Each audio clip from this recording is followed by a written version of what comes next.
O professor Joaquim Fernandes é doutorado em História da Ciência, especialista em Antropologia Religiosa Comparada e há várias décadas que vai publicando livros sobre o maravilhoso e o sobrenatural. Há poucas semanas publicou mais um livro extraordinário, As Outras Fátimas, assim mesmo, no plural. Uma obra que estuda as outras aparições entre aspas, vamos já falar nisso, aparições marianas, aquelas que a Igreja Católica não reconhece como válidas. E desde o século XVIII foram já 16 as aparições da Virgem em Portugal. Na verdade foram 17, vamos ver se temos tempo de falar dessa 17ª. Caro professor Joaquim Fernandes, bem-vindo. Muito obrigado. Muito obrigado. Obrigado por estar desde a minha cidade do Porto, saudosa cidade do Porto. Agradeço-lhe o convite e é com muito gosto, naturalmente, que faço extensível esses votos a todos os compatriotas que há tantas décadas, não é, tomaram França e Paris por a sua segunda pátria e, portanto, no fundo estamos ligados na mesma comunidade, não é? De maneira que também... Sem dúvida, somos todos portugueses. Aqui as minhas calorosas saudações e votos, enfim, de felicidade e que também todos juntos consigamos superar esta fase menos boa por que todos passamos. Muito obrigado pelos votos. Caro professor, vamos então falar As Outras Fátimas. Até pode parecer estranho às pessoas este Fátimas no plural. E vamos começar por falar nestas aparições, entre aspas. Há uns poucos anos, a cúpula da Igreja Católica começou a redefinir a terminologia a ser usada para definir estes fenómenos.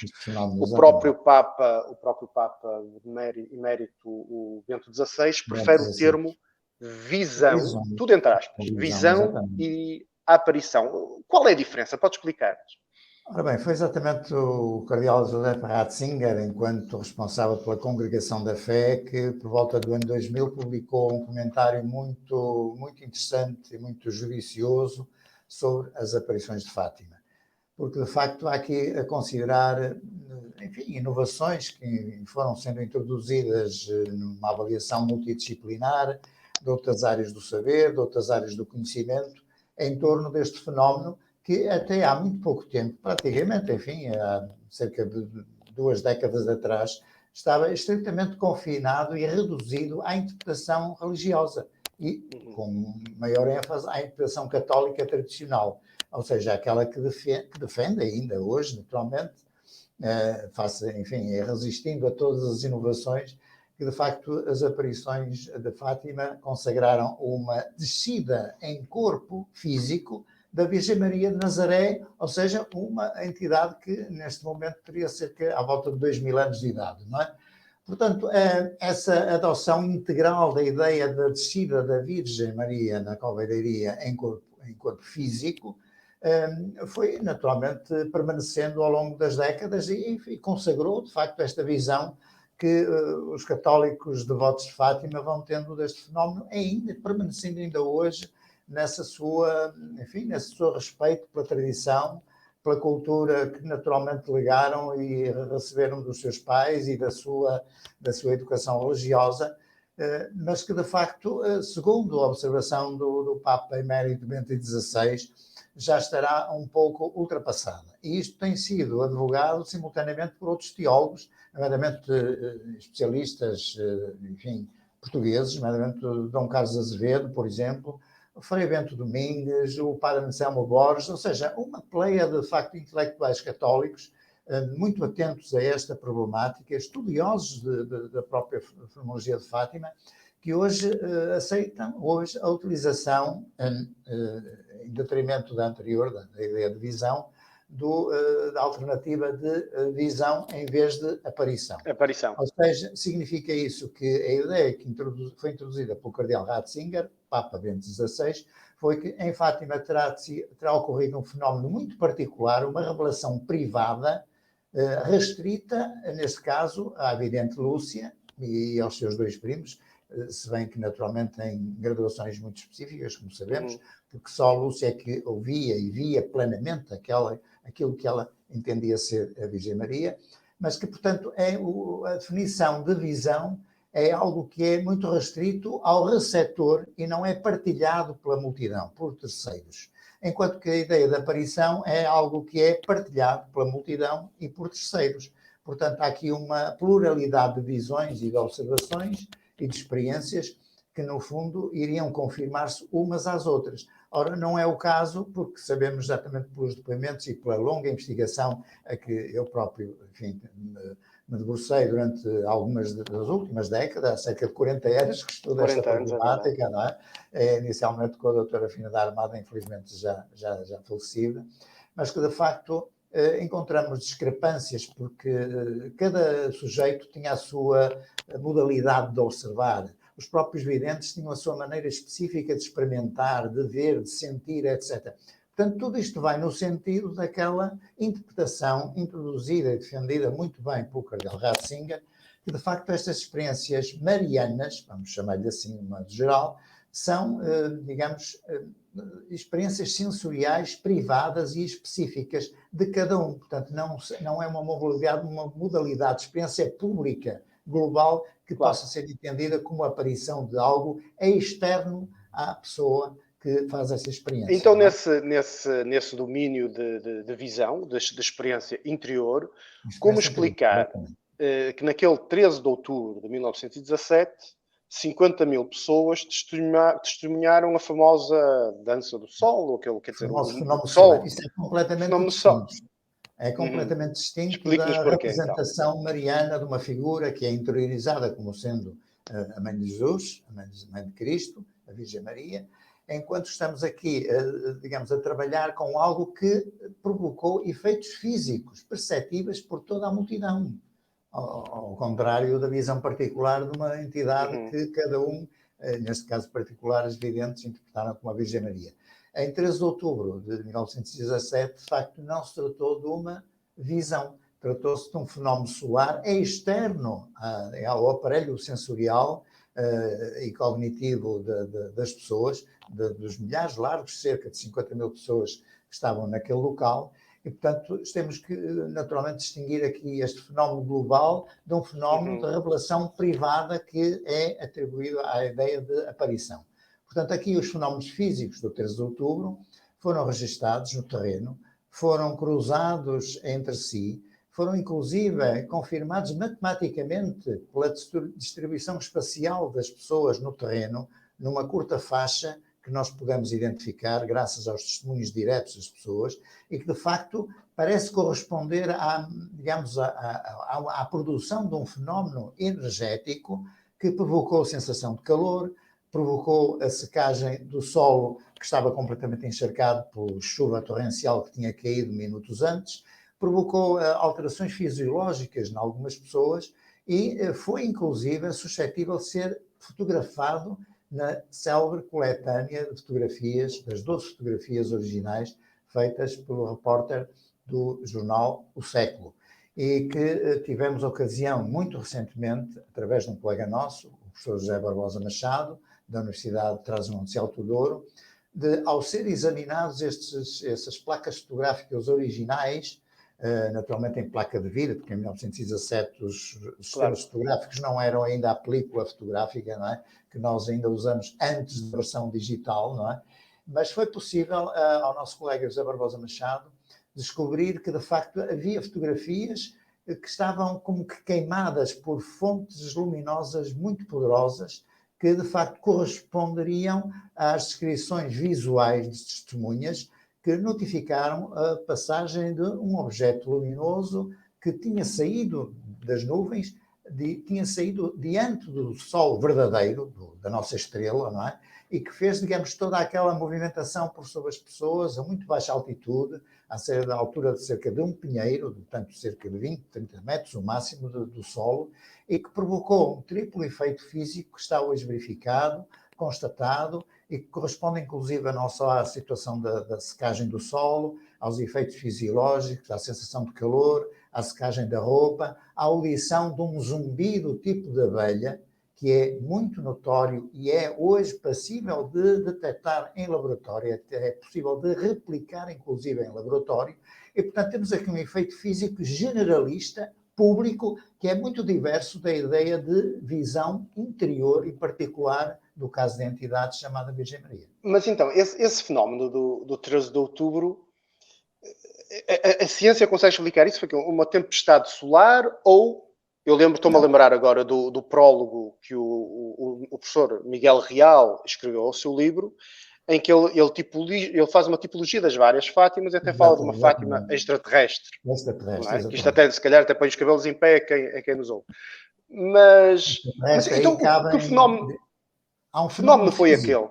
Foi Há um um fenómeno físico dotado de uma determinada energia muito poderosa, pelo que se viu e pelo que se constatou nos efeitos. Portanto, uma irrealidade, um sonho, não iria provocar aquele triplo efeito físico no terreno e nas pessoas. Se fosse uma alucinação, não há, nos tratados, digamos, de psicopatologia, nenhuma alucinação coletiva que pudesse provocar aqueles efeitos no solo e nas pessoas. Portanto, é preciso notar isto. Nós estamos num terreno muito movediço, em que a ciência, obviamente, hoje não tem respostas, digamos, concretas e que possam ser reproduzidas integralmente em laboratório. Há alguns segmentos destes fenómenos, como disse, podem ter respostas em laboratório. Sabemos qual é o tipo de frequência que corresponde, por exemplo, à sensação de zumbido. É uma sensação de cerca dos 300, na ordem dos 300 Hz, não é?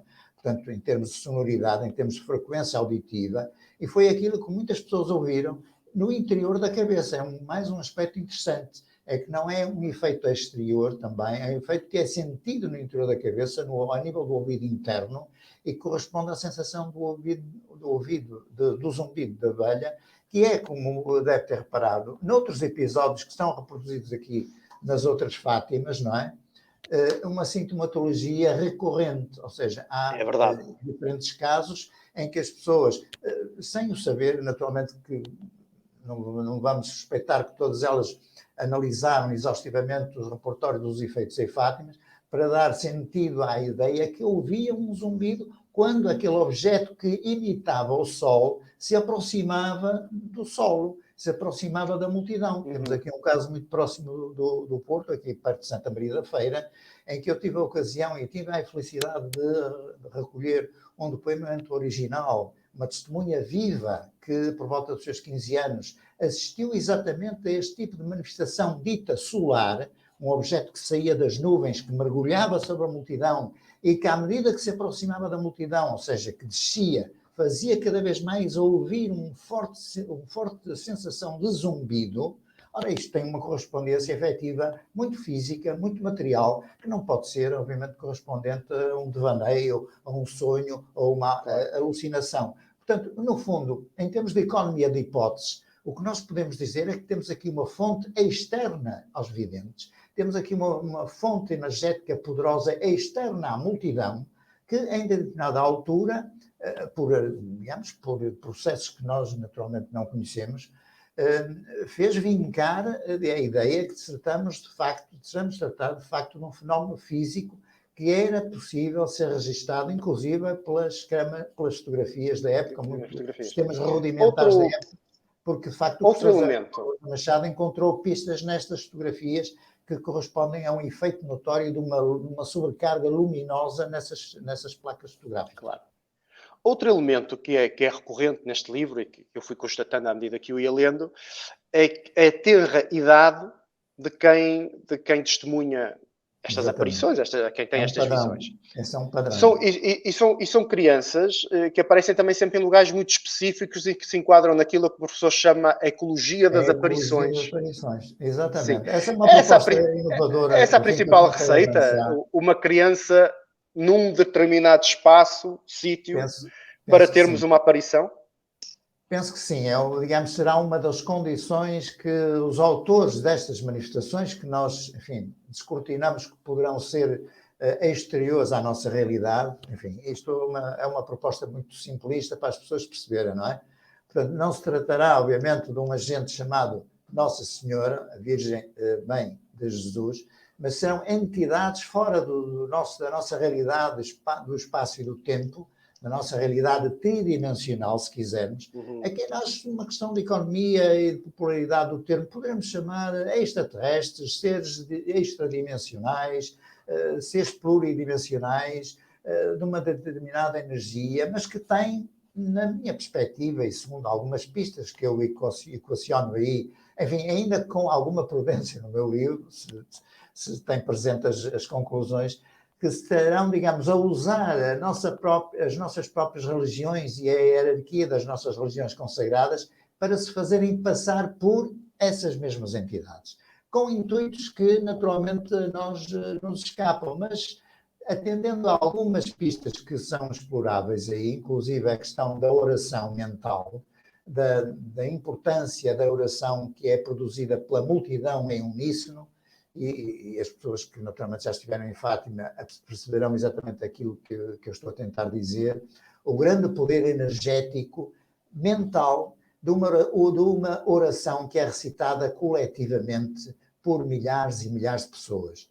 Isso uma espécie de transe quase, não é? Uma espécie de egregor, uma grande produção de energia mental que se calhar interessa a essas entidades. Portanto, no fundo dessa linha, no fim dessa linha, a minha proposta, que é herética, digamos que não é naturalmente ortodoxa, é que essas entidades estarão, digamos, interessados em explorar a potencialidade da nossa energia mental produzida coletivamente a quando das nossas orações. Por isso é que essas entidades, enfim, autodenominadas ou referenciadas como sendo aparições da Virgem Maria, pedem sistematicamente que se construa o quê? Um templo, uma capela, para reunir todas as pessoas nesses locais para que elas rezem em conjunto, que elas produzam esse tipo de energia coletiva mental, que é hoje, inclusive, o caso que eu cito aí, cientificamente explorável e mesurável, por exemplo, o caso das aparições marianas da ex-Jugoslávia, de Medjugorje, não é? Sim, eu onde, falo de facto, nisso. Um físico americano conseguiu detectar um potencial, com o seu magnetómetro, um potencial elevadíssimo, que não poderia corresponder a uma fonte nuclear ou qualquer dessa natureza, porque se fosse de natureza nuclear, esse potencial elevadíssimo de radiação teria liquidado... Mataria toda a gente, claro. Portanto, nós estamos aqui em presença de um efeito físico altamente potenciado, digamos, com motivações que nos escapam, que nós obviamente não temos capacidade nem elementos factuais em termos científicos para provar que assim é, mas equacionando essas hipóteses, no fundo estaremos a lidar com uma fonte externa que nos pretende controlar e que pretenderia, inclusive, usar a nossa própria energia mental, que se calhar para a sua própria sobrevivência. Em última instância, é esta a minha última das hipóteses que eu equaciono, que irá naturalmente escandalizar muito boa gente, mas... Ainda bem que vivemos no século XXI, que isso há uns séculos daria fogueira. Porque obviamente, se fosse, enfim, no século XVII, estaríamos todos aqui, neste caso estaria um bom candidato à fogueira, não é? E à Inquisição. Mas o que é facto é que muitos outros heróis e vítimas, como o Galileu, como o Giordano Bruno, como outros tantos pensadores que ousaram pensar fora da ortodoxia, do que é normal, do que é convencional, também o experimentaram e também, nesse caso, foram heróis e vítimas. Agora, o caso da fenomenologia mariana, inclusive a partir desse quadro que há bocadinho acabamos por não desenvolver completamente, o quadro da ecologia dessas manifestações, não é? O facto de como é que elas aparecem, onde é que elas aparecem primordialmente, qual os atributos a que elas são associadas. Nós temos o elemento água, nós temos o elemento pedra, não é? Nós temos as grandes rochas graníticas, enfim, como conhece muito bem aqui, por exemplo, no norte de Portugal, não só do Minho, mas também de Trás-os-Montes. Temos as grutas, temos uma associação muito interessante entre as grutas, a água e o aparecimento dessas divindades. Temos as luzes que aparecem em redor desses locais e, portanto, temos uma grande, digamos assim, uma grande soma de pormenores que tem a ver com a ecologia do local, que estão exatamente associados depois aos protagonistas do contacto que esses locais vão propiciar ou propiciaram em determinado tempo histórico com entidades ditas femininas, não é? Globalmente sempre com as mesmas características, mas que fazem parte desse outro mundo, aquele que eu chamo o outro lado da Alice, não é? Digamos, temos aqui a trabalhar com um conjunto de referências de várias culturas, onde se mistura também o folclore de várias culturas, a cultura celta, a cultura, digamos, mais a norte germânica, temos a cultura também mediterrânica, temos aqui elementos que têm a ver com outras denominações, com o mundo das fadas, com o mundo dos duendes, com o mundo destes seres sobrenaturais, que no fundo parece que todos eles convergem numa mesma realidade, que ela é própria, plural, e onde as entidades que são definidas como Virgem Maria também se incluem. Portanto, digamos que a identificação de Virgem Maria é apenas uma faceta do catolicismo, que é a religião prevalecente, que dá origem a essa interpretação. Como, naturalmente, numa cultura, digamos, islâmica, a aparição privilegiada seria Maomé, não seria a Virgem Maria. No caso Caro da cultura professor, hindu, seria Shiva, seria outra, não é? muito obrigado, muito obrigado. Chegamos ao fim, já o ultrapassamos. Sempre um prazer Claro, ouvi-lo, isto seja onde for. é um tema inesgotável, não é? É inesgotável e interessantíssimo. Era Bem, importante que realmente as pessoas pudessem ler atentamente o livro. Penso que sim, de ter certeza que pistas pelo de menos reflexão.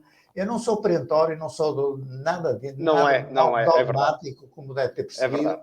e deixo à consideração das pessoas o seu entendimento particular e pessoal. Agora é preciso que as pessoas, digamos, possam interpretar os factos em si, estudem os factos em si, para além de depois de fazer as suas próprias considerações pessoais, naturalmente. Claro, cara. E este livro, para fazermos esse exercício intelectual, este livro é um belo instrumento. Bem, quem nos ouve, quem nos vê, não se esqueça, As Outras Fátimas, editada pela editora Manuscrito, encontra-se à venda nas livrarias lusófonas de França e pode ser, não se esqueça, requisitado na biblioteca da Fundação Carlos Gulbenkian em Paris.